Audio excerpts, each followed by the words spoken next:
Après 9 ans d'attente est enfin sorti Furiosa.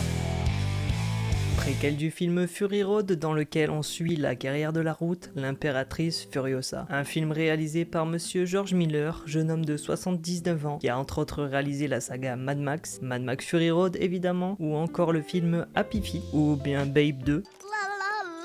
Beaucoup moins de voitures dans ces deux films-là. Il a aussi réalisé un film que j'aime beaucoup et que je vous recommande qui s'appelle Les Sorcières d'Eastwick, avec notamment Cher, Susan Sarandon ou encore Michelle Pfeiffer, mais surtout avec un Jack Nicholson complètement taré.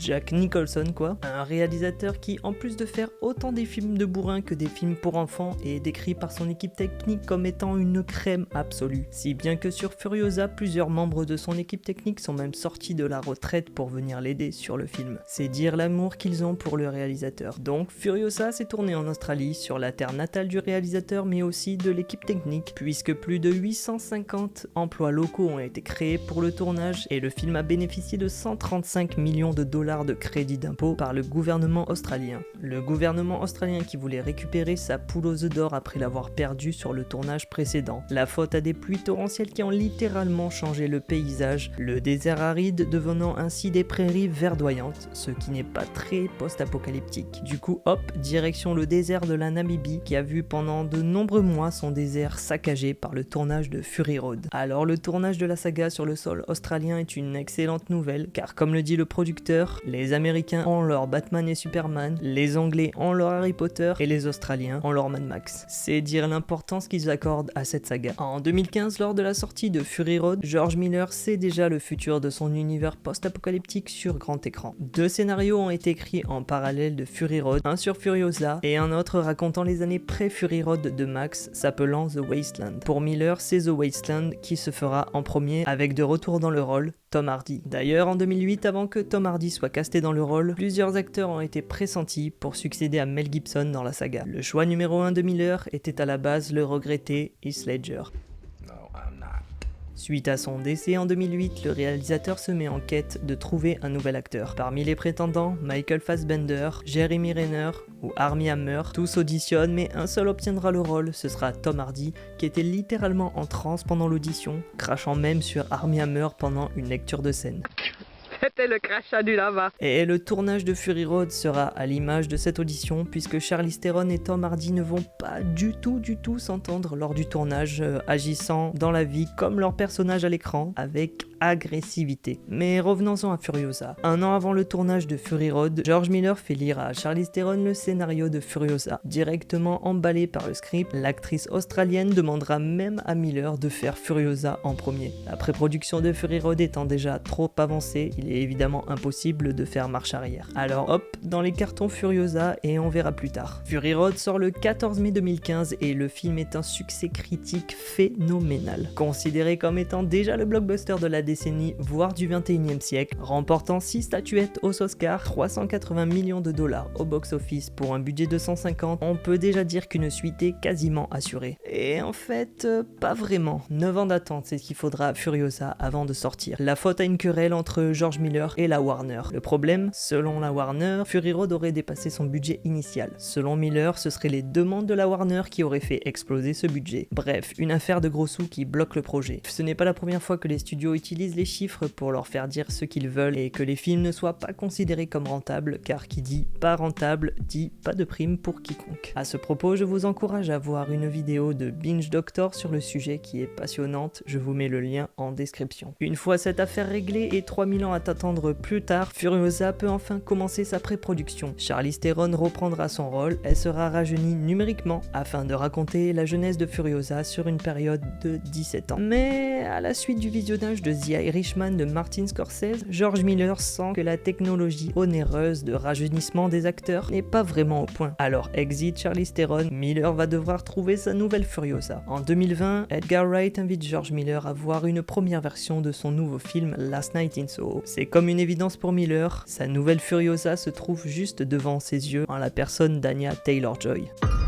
Ils se rencontrent et Miller lui fait passer un petit test. Il lui fait lire le monologue du film The Network et hop, l'affaire est dans le sac, Furiosa est lancé. Enfin lancé pile à l'heure pour une pandémie mondiale, ce qui donnera aux acteurs le temps de se préparer.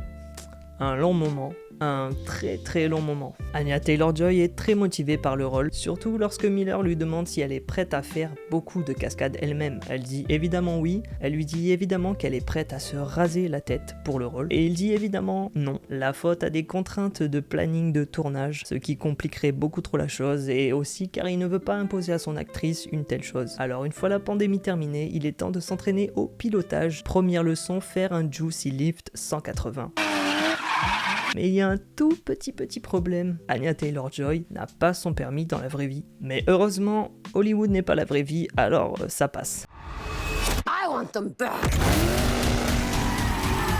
C'est donc ultra préparé qu'Anya Furiosa Taylor-Joy est prête pour cette odyssée dans laquelle Furiosa va affronter le méchant iconique de Fury Road, Immortan Joe. Méchant iconique dont l'acteur Hugh Keays-Barnes est hélas décédé en 2020. Alors George Miller utilisera une technique de deepfake afin que le personnage ait le même visage que son acteur avant de se rendre compte que le personnage porte un masque, donc ça sert à rien. Donc c'est l'acteur Lucky Ulm qui reprendra le rôle. Alors qu'il joue déjà un rôle dans le film, ce qui fait que dans une scène, il apparaît 2 fois et personne n'a remarqué. Personne n'a également remarqué qu'Elsa Pataky jouait 2 rôles dans le film, notamment une guerrière complètement défigurée au service du véritable méchant de ce film, et accessoirement son mari dans la vraie vie, Monsieur Chris, j'ai des gros muscles, Thor Hemsworth, dans le rôle de Dementus. Prénom qui d'après parents.fr compte 0 naissance en 2024. Tu m'étonnes. Par contre, en 1909, il y a eu 3 naissances.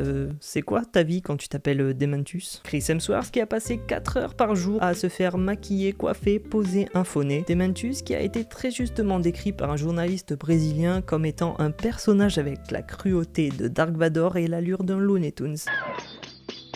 Avec son véhicule façon char de Bénur avec des motos qui lui donnent une aire de dieu romain complètement pathétique. Un dieu autoproclamé qui utilise son mécanisme de défense pour évoluer dans un monde qui est encore plus cruel que lui. Un tournage très intense qui par exemple a nécessité 79 jours de tournage pour une scène de 15 minutes. Avec des scènes dans lesquelles on se demande comment aucun des cascadeurs n'est mort. Et Anya Taylor-Joy a même dit à ce propos, quand on voit le résultat à l'écran, rien n'indique que les performeurs ne risquaient pas leur vie à chaque instant. Pourtant, vous seriez surpris de voir à quel point chacun d'entre nous avions conscience des règles de sécurité. Et le résultat, ça donne quoi? Furiosa, tout en étant différent des autres opus de Mad Max, est une claque monumentale. Ici, on se concentre davantage sur les personnages et le développement de l'histoire. C'est une véritable odyssée qui mêle personnages hauts en couleur d'une noirceur intérieure folle, et qui sont surtout guidés par la vengeance dans un monde dans lequel l'espoir s'efface petit à petit. À la manière dont Furiosa se sépare de ses cheveux,